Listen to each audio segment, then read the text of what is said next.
யார் அந்த சட்டை போடாம சுத்தானா அவனா? எங்க அவன்? அவர் இங்க இல்லைங்க. ஷோ பாக்குறீங்க நீங்க? அவர் ஹெல்மெட். அப்புறம் அந்த நோண்டிக்கிட்டும் தடைக்கிட்டும் ஒருத்தர் இருப்பான் அவன் ஜெஃபா? ஜெஃப் எங்க?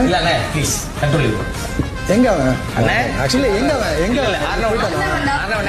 கேட்கறதுக்கு எனக்கு ரைட்ஸ் இருக்குமா? நோண்டிக்கிட்டு இருப்பான்னு சொன்னேன். மரியாதை இருக்கு. நான் பேசுவேன். நீங்க வெளியே வந்து பேசுவீங்க. இருக்க மாட்டேன். அது முடிச்சுக்கலாம். நான் ஏதாவது தப்பா நோண்டிக்கிட்டு தடவி. ஆனா யாருக்கிட்ட ஏதாவது தப்பா ஏதாவது சரி சரி தெரியுதுல்ல. அப்ப அவனுக்கு தெரியல. அவனுக்கு தெரியலையா? இல்ல அவனுக்கு தெரியலையா? அவனுக்கு தெரியலையா? அவனுக்கு தெரியலையா? ஏன் அவனுக்கு தெரியல? சாமடி லக்க லக்க லக்க